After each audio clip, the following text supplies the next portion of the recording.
Hello friends, welcome back to our channel.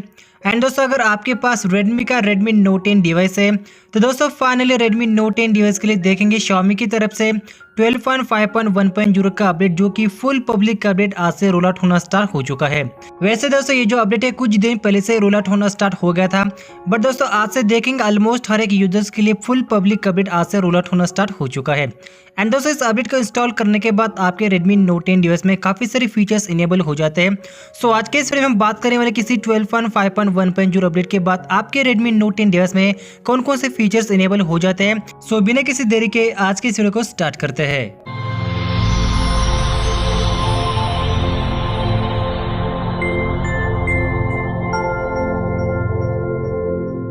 दोस्तों अगर आपके पास Redmi का Redmi Note 10 डिवाइस है तो दोस्तों आपकी भाई की एक ही छोटी सी रिक्वेस्ट है कि अगर आपने मेरे चैनल को सब्सक्राइब करके नहीं रखा है तो प्लीज चैनल को सब्सक्राइब कीजिए, साथ ही साथ बेल आइकन को भी ऑन कीजिए ताकि अपकमिंग वीडियो की नोटिफिकेशन आपको सबसे पहले देखने को मिल सके। सो गाइस, मैंने अपने Redmi Note 10 डिवाइस को 12.5.1.0 अपडेट को सक्सेसफुल इंस्टॉल किया गया है। एंड दोस्तों अपडेट इंस्टॉल करने के बाद सबसे फर्स्ट हम अबाउट फोन सेक्शन को चेक करके देखेंगे एंड उसके बाद देखेंगे व्हाट्सएप में आपको बस दो ही चेंज लॉग देखने को मिल जाते हैं। जैसे कि आपको सिस्टम में देखेंगे सिक्योरिटी पैच लेवल, जो कि यहाँ पर दिखाया है यहाँ पर जून का सिक्योरिटी पैच लेवल। उसके बाद देखेंगे सिस्टम एप्स, जो कि नोट्स एप्लीकेशन में आपको काफी मेजर चेंजेस देखने को मिल जाते हैं। उसके बाद दोस्तों एंड्रॉइड सिक्योरिटी पैच लेवल के बारे में बात करेंगे, जो कि आपको 1 जुलाई का एंड्रॉइड सिक्योरिटी पैच लेवल देखने को मिल जाता है। सो आपको अगस्त मंथ का जो सिक्योरिटी पैच लेवल शायद आपको नेक्स्ट अपडेट के बाद देखने को मिल सकता है। सो चलिए इस अपडेट के बाद आपके Redmi Note 10 डिवाइस में कौन कौन से मेजर चेंज लोग देखने को मिल जाते हैं। सो गाइस, अगर आपने 12.5 अपडेट इंस्टॉल किया है तो सबसे फर्स्ट अगर आप कंट्रोल सेंटर को स्वाइप करेंगे, मतलब कि एक्सेस करेंगे, तो कंट्रोल सेंटर को स्वाइप करने के बाद आपके सामने इस टाइप का लेटेस्ट एक छोटा सा पॉपअप मैसेज देखने को मिल जाएगा, जो कि है swipe to switch between control centre and notification share. So ये काफी अच्छा शॉर्टकट फीचर्स है। जैसे कि दोस्तों अगर आपने कंट्रोल सेंटर को एक्सेस किया है तो उसके ऊपर देखेंगे स्वाइप करने के बाद सीधा नोटिफिकेशन सेट में एक्सेस कर सकते हैं एंड नोटिफिकेशन से देखेंगे पर स्वाइप करने के बाद सीधा कंट्रोल सेंटर में एक्सेस कर सकते हैं। सो काफी अच्छा शानदार शॉर्टकट फीचर्स ऐड हो चुका है कंट्रोल सेंटर से नोटिफिकेशन सेट में स्विच करने का। एंड इसके बाद दोस्तों 12.5 के बाद कंट्रोल सेंटर में देखेंगे एक और छोटा सा शानदार शॉर्टकट्स ऐड हो चुका है। जैसे कि दोस्तों कंट्रोल सेंटर को फुल करेंगे, मतलब कि फुल ओपन करने के बाद नीचे के साइड में देखेंगे आपको जो ब्राइटनेस बार है, ब्राइटनेस बार आपको परमानेंट ब्राइटनेस बार देखने को मिल जाता है। मतलब कि दोस्तों इससे पहले अगर आप कंट्रोल सेंटर को फुल करेंगे तो फुल करने के बाद आपको जो ब्राइटनेस लेवल है, ब्राइटनेस लेवल पर गायब होता था। बट दोस्तों 12.5 के बाद देखेंगे आपको जो ब्राइटनेस बार है, मतलब कि ब्राइटनेस लेवल है, परमानेंट आपको ब्राइटनेस बार देखने को मिल जाता है। कंट्रोल सेंटर को फुल करने के बाद भी देखेंगे आपको नीचे के साइड में ब्राइटनेस बार देखने को मिल जाता है। चलिए दोस्तों इसके बाद हम बात करने वाले कि कुछ और भी यूआई चेंजेस के बारे में। सो गाइस 12.5 के बाद आपको जो वॉल्यूम बार है, वॉल्यूम बार का भी यूआई चेंज हो चुका है।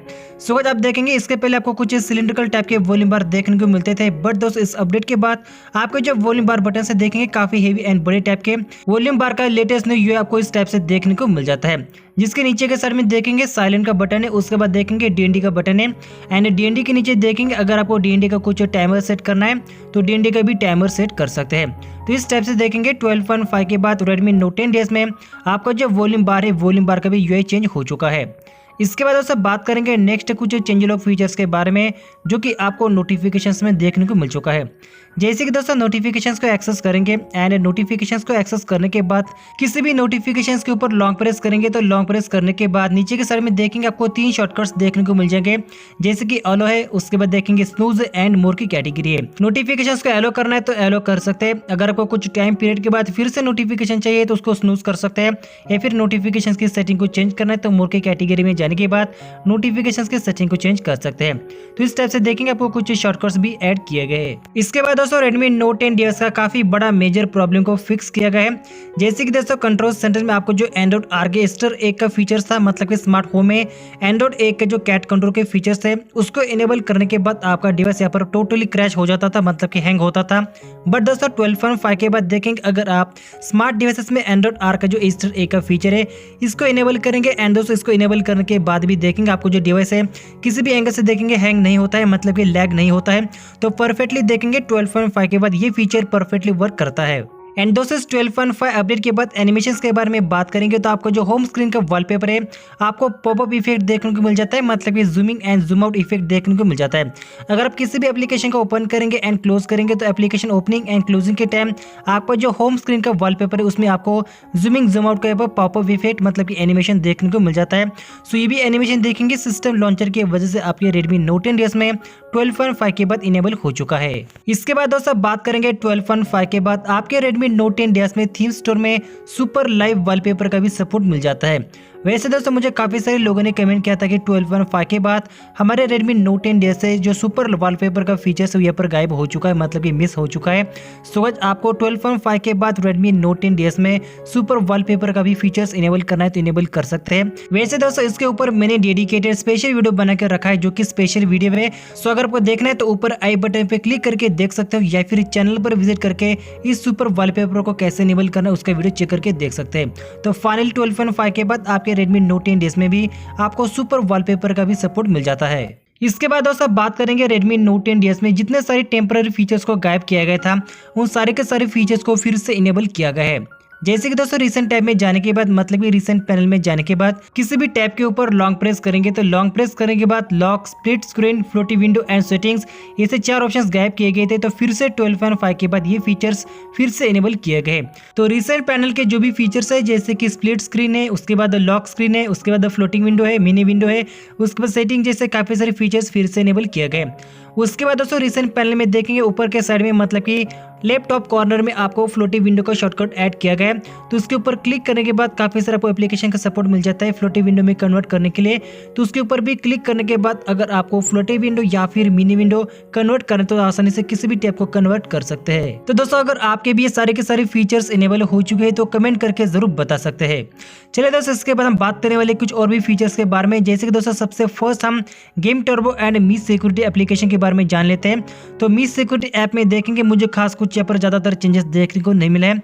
उसके बाद दोस्तों गेम टर्बो में जाएंगे एंड गेम टर्बो में जाने के बाद आपको जो गेम टर्बो का एनिमेशन है उसके बाद बैकग्राउंड का जो साउंड इफेक्ट है वो यहाँ पर चेंज किया गया है। सो गाइस जो Redmi Note 10 DS में गेम टर्बो में जिस फीचर्स का आप बेसब्री से इंतजार कर रहे थे सो वो फीचर्स तो अभी तक फिलहाल के लिए इनेबल नहीं हो चुका है, मतलब कि जो वॉइस चेंजर का फीचर्स है अभी फिलहाल के लिए देखेंगे Redmi Note 10 DS में इनेबल नहीं हो चुका है। बट दोस्तों जो बाकी फीचर्स है जैसे कि ग्राफिक एनहांसमेंट है, उसके आगे देखेंगे जो टाइमर का फीचर्स है वो यहाँ पर इनेबल हो चुका है। तो टाइमर के टैब के ऊपर क्लिक करने के बाद नीचे के साइड में देखेंगे आपको 4 टाइमर्स मिल जाते हैं, मतलब कि आपको कितने टाइम तक गेम खेलना है, जैसे कि गेम 1, गेम 2, गेम 3, गेम 4, जैसे कि 4 गेम खेलना है तो आपको 4 टाइमर्स यहाँ पर देखने को मिल जाते हैं।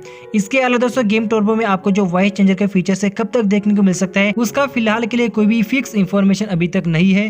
चलिए दोस्तों इसके बाद हम बात करने वाले Redmi Note 10 DS के कुछ और भी चेंजलॉग फीचर्स के बारे में। सो गाइस 12.5 के बाद आपको जो नोट्स एप्लीकेशन है नोट्स एप्लीकेशन में भी काफी सारे चेंजेस देखने को मिल चुके हैं। जैसे कि दोस्तों किसी भी नोट्स के ऊपर लॉन्ग प्रेस करेंगे एंड ड्रैग एंड ड्रॉप करेंगे तो ऑटोमेटिकली आपका फोल्डर क्रिएट हो जाता है।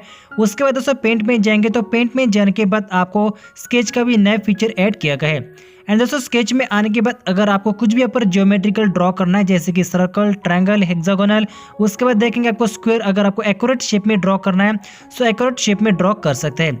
जस्ट आपको क्या करना है किसी भी ट्रायंगल को ड्रॉ करना है, मतलब कि किसी भी ज्योमेट्री को ड्रॉ करना है एंड ड्रॉ करने के बाद आपको लॉन्ग प्रेस करके रखना है। सो लॉन्ग प्रेस करने के बाद देखेंगे एक्यूरेट शेप में इस टाइप से देखेंगे आप स्केच कर सकते हैं। इसके बाद दोस्तों नोट्स ऐप में देखेंगे नेक्स्ट फीचर्स जो कि सेटिंग में जाने के बाद आपको क्विक नोट्स का भी नया फीचर ऐड किया गया है। सो क्विक नोट्स को इनेबल करने के बाद आपको लेफ्ट साइड में एक छोटा सा स्वाइप बार मिल जाता है। उसके ऊपर स्वाइप करने के बाद आपको यहाँ पर शॉर्टकट्स के जरिए नोट्स मिल जाते हैं। उसके बाद देखेंगे कुछ टास्क मिल जाता है, मतलब कि अगर आपको कुछ टास्क यहाँ पर सेट करके रखना है, मतलब एज अ रिमाइंडर आपको सेट करके रखना है। एंड होम स्क्रीन पे अगर आपको क्विकली उसको एक्सेस करना है तो क्विक नोट्स के जरिए किसी भी नोट्स या फिर किसी भी टास्क रिमाइंडर को क्विकली एक्सेस कर सकते हैं। तो नोट्स का भी देखेंगे काफी शानदार फीचर्स आपको होम स्क्रीन शॉर्टकट में भी ऐड किया गया है। इसके बाद दोस्तों हम बात करेंगे कुछ सेटिंग्स के फीचर्स के बारे में। तो सबसे फर्स्ट यहाँ पर फीचर्स के बारे में बात करेंगे जो कि आपको वाईफाई में स्कैन के नीचे देखने को मिल जाता है, जो कि है शेयर वाईफाई। वैसे दोस्तों आपको जो वाईफाई स्कैन के फीचर्स तो पहले से ही देखने को मिलता था, बट दोस्तों अगर आपको नीचे की साइड में देखेंगे शेयर वाईफाई का फीचर्स, मतलब अपना जो QR कोड है आगे किसी भी डिवाइस को शेयर कर सकते हैं। मतलब कि आपके फोन में जो भी वाईफाई का इंटरनेट है उसको आगे शेयर करना है QR कोड के जरिए। तो शेयर वाईफाई कोड का जो फीचर्स है अपने फोन में इनेबल हो चुका है। इसके बाद दोस्तों बात करेंगे कुछ और भी छोटे मोटे फीचर्स के बारे में, जैसे कि आपको ऑलवेज ऑन डिस्प्ले के अंदर मिल जाता है, जो कि है display charging animation after device unlock. And दोस्तों जो डिवाइस अनलॉक कंडीशन में देखेंगे अगर कोई चार्जिंग एनिमेशन चाहिए तो चार्जिंग एनिमेशन को इनेबल कर सकते हैं। लेकिन दोस्तों कुछ यहाँ पर कंडीशन में यहाँ पर चार्जिंग एनिमेशन शो हो जाता है, मतलब कि कुछ सपोर्टेबल वीडियो प्लेबैक एप्लीकेशन से, जो भी सपोर्टेबल एप्लीकेशन है फुल स्क्रीन मोड में देखेंगे आपको जो चार्जिंग एनिमेशन है अनलॉक स्क्रीन में देखने को मिल जाएगा। साथ ही साथ दोस्तों ऑलवेज ऑन डिस्प्ले में जो भी आपको 10 सेकंड का टाइमिंग है, 10 सेकंड का टाइमिंग भी देखेंगे अभी तक फिलहाल के लिए इस अपडेट के बाद यहाँ पर रिमूव नहीं हो चुका है। एंड दोस्तों मुझे नहीं लगता कि काफ़ी सारे अपडेट के बाद आपको जो 10 सेकंड का लिमिटेशन है, ऑलवेज ऑन डिस्प्ले का जो 10 सेकंड का लिमिटेशन मुझे नहीं लगता यहाँ पर गायब होने वाला है। बिकॉज दोस्तों ऑलवेज ऑन डिस्प्ले को इनेबल करेंगे तो बैटरी काफ़ी फास्ट यहाँ पर ड्रेन हो जाती है। सो फिलहाल के लिए आप इस फीचर को यूज ना करें तो ही अच्छा रहेगा। इसके बाद दोस्तों एप्स की सेटिंग में जाएंगे, तो एप्स की सेटिंग में जाने के बाद आपको manage home screen shortcuts and uninstall system apps ऐसे दो फीचर्स मिल जाते हैं। एंड दोस्तों मैनेज होम स्क्रीन शॉर्टकट्स मतलब कि अगर आपको सिस्टम एप्स के जो भी शॉर्टकट्स अगर आपको होम स्क्रीन से रिमूव करना है तो उसको रिमूव कर सकते हैं, बाद में अगर को फिर से इनेबल करना है तो बाद में फिर से उसको इनेबल भी कर सकते हैं। लेकिन दोस्तों जो फीचर्स है ज़्यादा कुछ खास यहाँ पर फायदेमंद नहीं है। बट दोस्तों नीचे के साइड में देखेंगे जो भी अनइंस्टॉल सिस्टम एप्स का कैटेगरी है उसके अंदर अभी तक कोई भी फीचर्स यहाँ पर परफेक्टली वर्क नहीं कर रहा है, बस सिर्फ और सिर्फ सेटिंग्स में फंक्शंस को ऐड किया गया, लेकिन एक्चुअल में किसी भी सिस्टम की जो एप्लीकेशन है उसको यहाँ पर अनइंस्टॉल नहीं कर सकते। तो Xiaomi ने कहा गया था कि 12.5 के बाद अनइंस्टॉल ऐप्स का सपोर्ट मिलेगा, बट दोस्तों 12.5 के बाद भी देखेंगे आपको अभी सिस्टम ऐप्स को अनइंस्टॉल करने का कोई भी ऑप्शन नहीं है। सो गाइस सेटिंग्स में देखेंगे आपको बस ये में इतने सारे चेंज लोग फीचर्स Redmi Note 10 में ही देखने को मिल जाते हैं। इसके बाद दोस्तों बात करेंगे कैमरा एप्लीकेशंस एंड उसके फीचर्स के बारे में। सो गाइस इस अपडेट के बाद कैमरे के जो इम्प्रूवमाइजेशन है मुझे थोड़ा सा बेटर देखने को मिला है, क्योंकि दोस्तों इससे पहले आपको जो डस्टी टाइप के फोटोज देखने को मिलते थे, 12.5 के बाद आपको जो कैमरा क्वालिटी है थोड़ा सा यहाँ पर लिटिल बिट इंप्रूव हो चुका है। बट दोस्तों सेटिंग में जाने के बाद देखेंगे वीडियो मोड या फिर फोटो मोड में मुझे कुछ भी यहाँ पर फीचर्स देखने को नहीं मिला है। उसके बाद देखेंगे व्लॉग मोड में भी कुछ एक्स्ट्रा पर फिल्टर्स ऐड नहीं किया गया है। तो दोस्तों इसके अलावा आपके फोन में कुछ और भी एक्स्ट्रा फीचर्स या फिर कोई भी बग्स है तो कमेंट बॉक्स में मुझे जरूर बता सकते हैं। सो गाइस 12.5 के बाद Redmi Note 10 DS में आपको सिस्टम में या फिर सेटिंग में UI में बस इतने ही चेंज लोग फीचर्स देखने को मिल जाते हैं। सो गाइस आज के इस वीडियो में बस इतना ही। इस वीडियो को लाइक कीजिए, शेयर कीजिए अपने दोस्तों के साथ एंड फिर मिलेंगे कुछ ऐसे इंटरेस्टिंग वीडियो के साथ। तब तक के लिए thank you, bye bye, take care.